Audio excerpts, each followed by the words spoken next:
পরম করুণাময় অসীম দয়ালু মহান আল্লাহর নামে শুরু করছি। সকল প্রশংসা আল্লাহর, যিনি তার বান্দার প্রতি এই কিতাব অবতীর্ণ করেছেন এবং তাতে কোনো অসঙ্গতি রাখেননি। নাজিল করেছেন সরল রূপে তার কঠিন শাস্তি সম্পর্কে সতর্ক করার জন্য এবং মুমিনদের যারা সৎকর্ম করে তাদের সুসংবাদ দেওয়ার জন্য যে তাদের জন্য রয়েছে উত্তম প্রতিদান। সেখানে তারা চিরকাল অবস্থান করবে এবং তাদের ভীতি প্রদর্শন করার জন্য যারা বলে আল্লাহ সন্তান গ্রহণ করেছেন, এ সম্পর্কে তাদের কোনো জ্ঞান নেই এবং না তাদের পূর্বপুরুষদেরও। তাদের মুখনিসৃত বাক্য কতই না উদ্ভট, তারা শুধু মিথ্যাই বলে। যদি তারা এই বিষয়বস্তুর প্রতি বিশ্বাস স্থাপন না করে, তবে তাদের পিছনে সম্ভবত তুমি পরিতাপ করতে করতে আত্মবিনাশী হয়ে পড়বে। আমি পৃথিবীর সব কিছু তার জন্যে সুশোভিত করেছি, যেন তাদের পরীক্ষা করি যে তাদের মধ্যে কর্মে কে অধিক সুন্দর। নিশ্চয়ই এর মধ্যকার সব কিছুকে আমি উদ্ভিদ শূন্য মাটিতে পরিণত করে দেব। তুমি কি মনে করো যে গুহা এবং রকিমের অধিবাসীরা আমার নিদর্শনাবলীর মধ্যে বিস্ময়কর? যখন যুবকরা গুহায় আশ্রয় গ্রহণ করল, তখন তারা বলল, হে আমাদের রব, তোমার পক্ষ থেকে আমাদের রাহমাত দান করো এবং আমাদের জন্য আমাদের কাজকে সঠিকভাবে পরিচালনার ব্যবস্থা করো। অতএব আমি কয়েক বছর গুহায় তাদের কানের উপর ঘুমের পর্দা ফেলে দিলাম। অতঃপর আমি তাদের পুনরুত্থিত করেছি একথা জানার জন্য যে দুই দলের মধ্যে কোন দল তাদের অবস্থিতিকাল সঠিকভাবে নির্ণয় করতে পারে। তোমার কাছে তাদের বৃত্তান্ত সঠিকভাবে বর্ণনা করছি। নিশ্চয়ই তারা ছিল কয়েকজন যুবক, তারা তাদের রবের প্রতি ঈমান এনেছিল এবং আমি তাদের সৎ পথে চলার শক্তি বৃদ্ধি করেছি। আমি তাদের অন্তর দৃঢ় করেছি যখন তারা উঠে দাঁড়িয়েছিল। অতঃপর তারা বলল, আমাদের রব আসমান জমিনের রব, আমরা কখনো তার পরিবর্তে অন্য কোনো ইলাহকে আহ্বান করব না। যদি করি তবে তা অত্যন্ত গর্হিত কাজ হবে। এরা আমাদেরই স্বজাতি, তারা তার পরিবর্তে অনেক ইলাহ গ্রহণ করেছে। তারা এদের সম্পর্কে স্পষ্ট প্রমাণ উপস্থিত করে না কেন? যে আল্লাহ সম্পর্কে মিথ্যা উদ্ভাবন করে, তার চাইতে অধিক সীমা লঙ্ঘনকারী আর কে? তোমরা যখন তাদের থেকে পৃথক হলে এবং তারা আল্লাহর পরিবর্তে যাদের ইবাদত করে তাদের থেকে, অতএব তোমরা গুহায় আশ্রয় গ্রহণ করো। তোমাদের রব তোমাদের জন্য দয়া বিস্তার করবেন এবং তিনি তোমাদের জন্য তোমাদের কর্মকে ফলপ্রসূ করার ব্যবস্থা করবেন। আর তুমি সূর্য দেখবে যখন উদিত হয় তাদের গুহার ডান পাশ কেটে অতিক্রম করে এবং যখন অস্ত যায় তাদের থেকে বাম পাশ কেটে অতিক্রম করে। এ অবস্থায় তারা গুহার প্রশস্ত চত্বরে ছিল। এটা আল্লাহর নিদর্শনাবলীর অন্যতম। আল্লাহ যাকে হেদায়েত দান করেন সেই হেদায়েত প্রাপ্ত, এবং তিনি যাকে পথভ্রষ্ট করেন তুমি কখনো তার জন্য পথপ্রদর্শক ও সাহায্যকারী পাবে না। তুমি মনে করবে তারা জাগ্রত অথচ তারা ঘুমন্ত। আমি তাদেরকে পার্শ্ব পরিবর্তন করাই ডান দিকে ও বাম দিকে। তাদের কুকুর ছিল সামনের পা দুটি গুহাদ্বারে প্রসারিত করে। যদি তুমি উকি দিয়ে তাদের দেখতে তবে পেছন ফিরে পালাতে এবং তাদের দেখে তোমার মধ্যে আতঙ্ক সঞ্চারিত হতো। আমি এমনইভাবে তাদের জাগ্রত করলাম যেন তারা পরস্পর জিজ্ঞাসাবাদ করে। তাদের একজন বলল, তোমরা কতকাল অবস্থান করেছ? তাদের কেউ কেউ বলল, একদিন অথবা একদিনের কিছু অংশ অবস্থান করছি। তারা বলল, তোমাদের রবই ভালো জানেন তোমরা কতকাল অবস্থান করেছ। এখন তোমাদের একজনকে তোমাদের এই মুদ্রাসহ শহরে পাঠাও, সে যেন দেখে কোন খাদ্য অধিক পবিত্রতম। অতঃপর তা থেকে কিছু খাদ্য নিয়ে আসে তোমাদের জন্য। সে যেন বিচক্ষণতা সহকারে যায় ও কিছুতেই তোমাদের খবর কাউকে বুঝতে না দেয়। তারা যদি তোমাদের খবর জানতে পারে তবে নিশ্চয়ই পাথর মেরে তোমাদের হত্যা করবে অথবা তোমাদেরকে তাদের ধর্মে ফিরিয়ে নেবে। তাহলে তোমরা কখনোই সাফল্য লাভ করবে না। এভাবে আমি তাদের খবর প্রকাশ করে দিলাম যেন তারা জানে যে আল্লাহর ওয়াদা সত্য এবং কিয়ামতে কোনো সন্দেহ নেই। যখন তারা নিজেদের কর্তব্য বিষয়ে পরস্পর বিতর্ক করছিল তখন তাদের কেউ কেউ বলল, তাদের উপর সৌধ নির্মাণ করো। তাদের রব তাদের এই বিষয়ে ভালো জানেন। তাদের কর্তব্য বিষয়ে যাদের মত প্রবল হলো তারা বলল, আমরা অবশ্যই তাদের স্থানে মসজিদ নির্মাণ করব। অচিরেই তাদের কেউ কেউ বলবে, তারা ছিল 3 জন, চতুর্থটি ছিল কুকুর। আবার অনেকে অদৃশ্যের উপর ধারণাবশত বলবে, তারা ছিল 5 জন, ষষ্ঠটি ছিল তাদের কুকুর। আর কিছু মানুষ বলবে, তারা ছিল 7 জন, অষ্টমটি ছিল তাদের কুকুর। বলো, আমার রব তাদের সংখ্যা সম্পর্কে সর্বাধিক জ্ঞাত। অল্প সংখ্যক মানুষ ব্যতীত তাদের সম্পর্কে কেউ জানে না। সুতরাং সাধারণ আলোচনা ছাড়া তাদের ব্যাপারে বিতর্ক করবে না, আর তাদের ব্যাপারে তাদের কারো নিকট থেকে জানতেও চাইবে না। তুমি কখনো কোনো বিষয় বলবে না, নিশ্চয় আমি এটি আগামীকাল করব।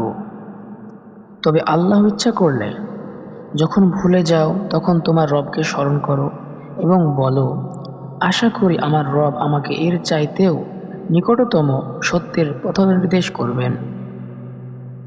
আর তারা অবস্থান করেছে তাদের গুহার মধ্যে 300 বছর এবং এর সাথে অতিরিক্ত হয়েছিল 9।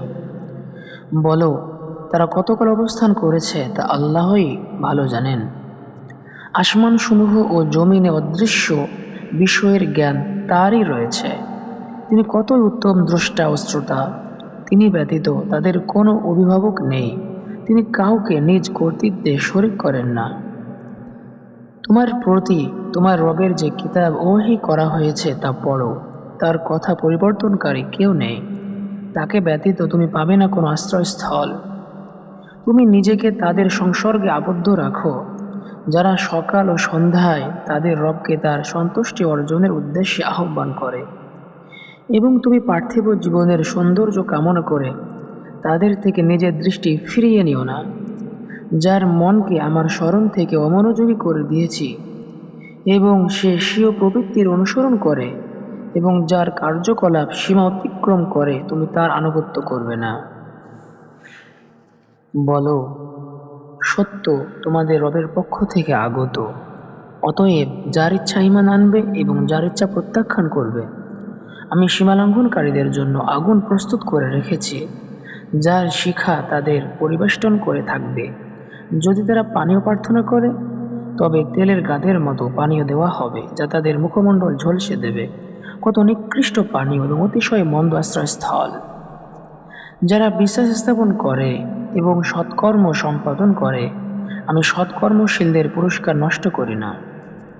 তাদেরই জন্য আছে স্থায়ী জান্নাত, যার নিম্ন দেশে প্রবাহিত হয় নদ নদী। তাদেরকে সেখানে স্বর্ণ কঙ্কনে অলঙ্কৃত করা হবে এবং তারা পরবে সূক্ষ্ম স্থূল রেশমের সবুজ বস্ত্র এবং সমাসীন হবে সুসজ্জিত আসনে। কতই না চমৎকার প্রতিদান এবং কতই না উত্তম আশ্রয়স্থল। তুমি তাদের কাছে 2 ব্যক্তির উপমা বর্ণনা করো। আমি তাদের একজনকে 2টি আঙুরের বাগান দিয়েছি, এ 2টিকে পরিবেষ্টিত করেছি খেজুর গাছ দ্বারা এবং 2-এর মাঝখানে করেছি শস্য ক্ষেত। উভয় বাগানই ফলদান করত এবং তা থেকে কিছু হার্স করত না, এবং উভয়ের মাঝখানে আমি নহর প্রবাহিত করেছি।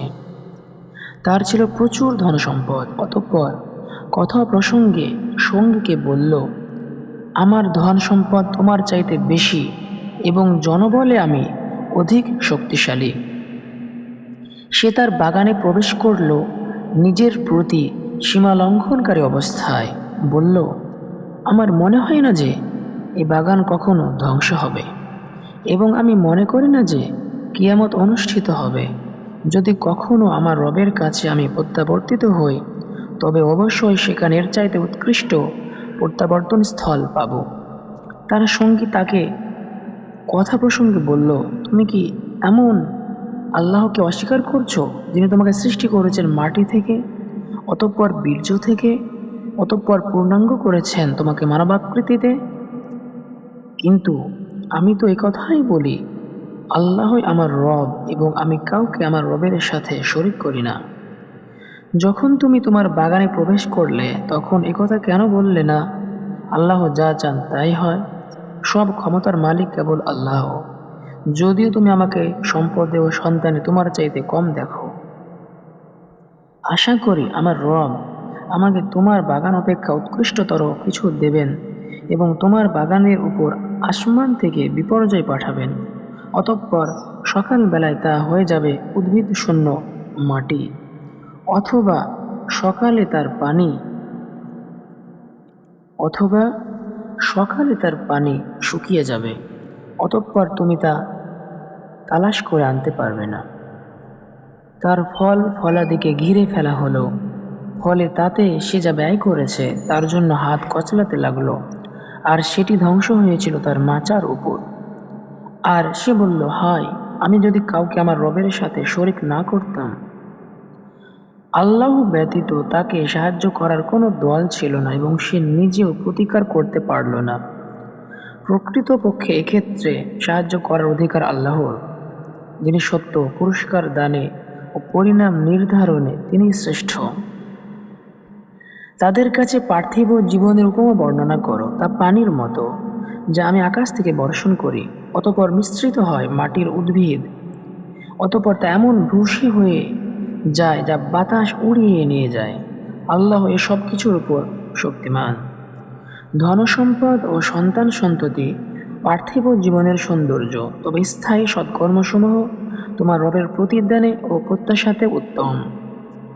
আর যেদিন আমি পর্বতসমূহকে চলমান করব এবং তুমি পৃথিবীকে দেখবে একটি উন্মুক্ত প্রান্তর, এবং আমি মানুষকে একত্র করব, তাদের কাউকে ছাড়ব না। আর তাদেরকে তোমার রবের সামনে সারিবদ্ধভাবে উপস্থিত করা হবে, বলা হবে, তোমরা আমার কাছে এসেছো যেমন তোমাদের প্রথমবার সৃষ্টি করেছিলাম, এবং তোমরা তো ভেবেছিলে আমি কিছুতেই তোমাদের জন্য কোনো প্রতিশ্রুতি সময় করব না। আর আমলনামা উপস্থিত করা হবে, তাতে যা আছে তার কারণে তুমি অপরাধীদের ভীত সন্ত্রস্ত দেখবে। তারা বলবে, হায় আফসোস, এ কেমন কিতাব, এ যে ছোট বড় কোনো কিছুই বাদ দেয়নি, সবে সংরক্ষণ করেছে। তারা তাদের কৃতকর্ম সামনে উপস্থিত পাবে, আর তোমার রব কারো প্রতি অবিচার করবেন না। স্মরণ করো, যখন আমি ফেরেশতাদেরকে বললাম আদমকে সিজদা করো, তখন সবাই সিজদা করল, ইবলিস ব্যতীত। সে ছিল জিনদের অন্তর্ভুক্ত, সে তার রবের আদেশ অমান্য করল। অতএব তোমরা কি আমার পরিবর্তে তাকে এবং তার বংশধরকে অভিভাবক রূপে গ্রহণ করছো? অথচ তারা তোমাদের শত্রু। এটা সীমালঙ্ঘনকারীদের জন্য খুবই নিকৃষ্ট বিকল্প। আসমানসমূহ ও জমিনের সৃষ্টিকালে আমি তাদেরকে সাক্ষী রাখিনি, এবং তাদের নিজেদের সৃষ্টিকালেও না। আমি এমনও নয় যে বিভ্রান্তকারীদেরকে সাহায্যকারী রূপে গ্রহণ করব। সেদিন তিনি বলবেন, তোমরা যাদেরকে আমার শরীক মনে করতে তাদেরকে ডাকো। তারা তখন তাদের ডাকবে, কিন্তু তারা এ ডাকে সাড়া দেবে না। আমি তাদের মধ্যস্থলে রেখে দেব একটি ধ্বংসগহ্বর।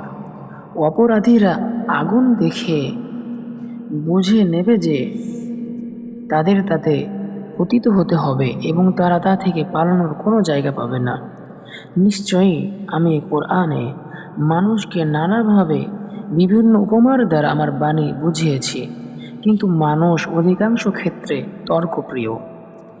হেদায়েত আসার পর এ প্রতীক্ষায় শুধু মানুষকে ঈমান আনা থেকে এবং তাদের রবের কাছে ক্ষমা প্রার্থনা করা থেকে বিরত রাখে যে কখন আসবে তাদের কাছে পূর্ববর্তীদের রীতিনীতি, অথবা কখন তাদের কাছে আসবে উপস্থিত শাস্তি। আমি রাসূলগণকে সুসংবাদদাতা ও সতর্ককারী রূপে পাঠিয়েছি, তবে কাফেররা মিথ্যা অবলম্বনে বিতর্ক করে, তাহা দ্বারা সত্যকে ব্যর্থ করে দেওয়ার উদ্দেশ্যে। সর্বোপরি তারা আমার নিদর্শনাবলী এবং যা দ্বারা তাদের সতর্ক করা হয় সেগুলোকে ঠাট্টারূপে গ্রহণ করেছে। তার চাইতে অধিক সীমালঙ্ঘনকারী আর কি হতে পারে? যাকে তার রবের কালাম দ্বারা বোঝানো হয়, অতঃপর সে তা থেকে মুখ ফিরিয়ে নেয় এবং তার পূর্ববর্তী কৃতকর্মসমূহ ভুলে যায়, আমি তাদের অন্তরের উপর পর্দা রেখে দিয়েছি যেন তা বুঝতে না পারে, এবং তাদের কানে রয়েছে বধিরতা। যদি তুমি তাদের হেদায়েতের দিকে আহ্বান করো তবে কখনোই তারা সৎ পথে আসবে না।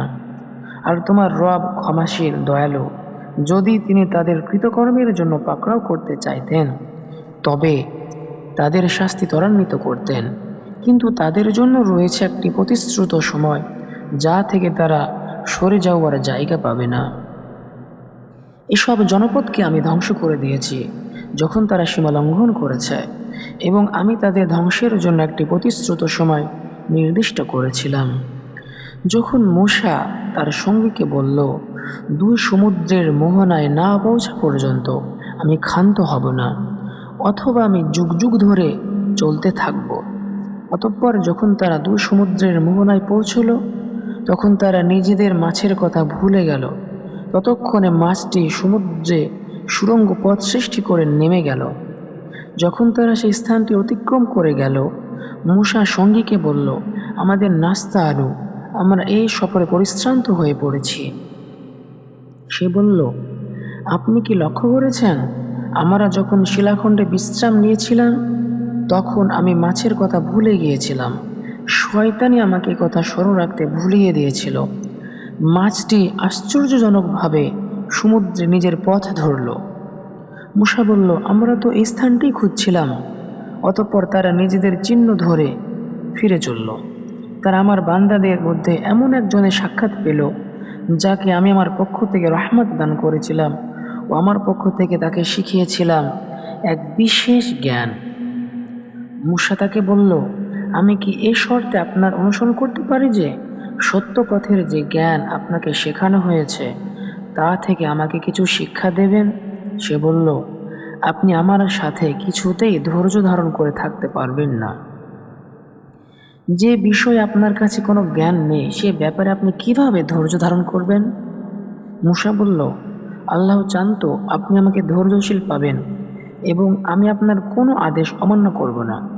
সে বলল, যদি আপনি আমার অনুসরণ করতেই চান তবে কোনো বিষয়ে আমাকে প্রশ্ন করবেন না যতক্ষণ না আমি নিজেই সে সম্পর্কে আপনাকে কিছু বলি।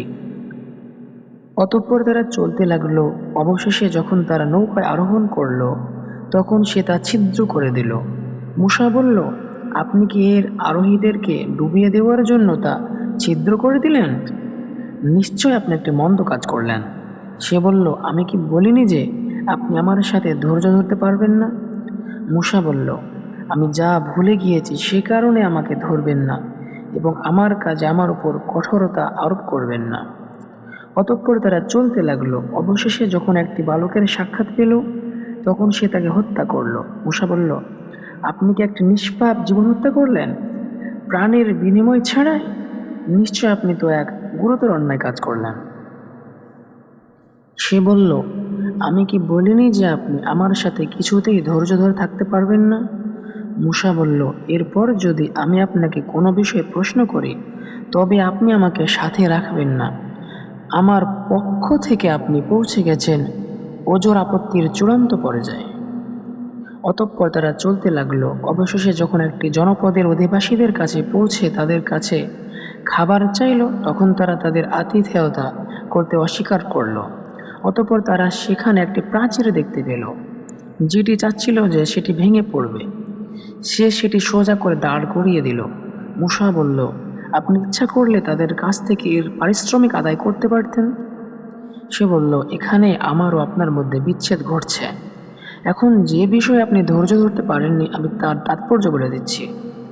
আর নৌকাটির ব্যাপারে, ওটা ছিল কয়েকজন দরিদ্র ব্যক্তির, তারা সমুদ্রে কাজ করত। আমি ইচ্ছা করলাম ওটা ত্রুটিযুক্ত করে দিই।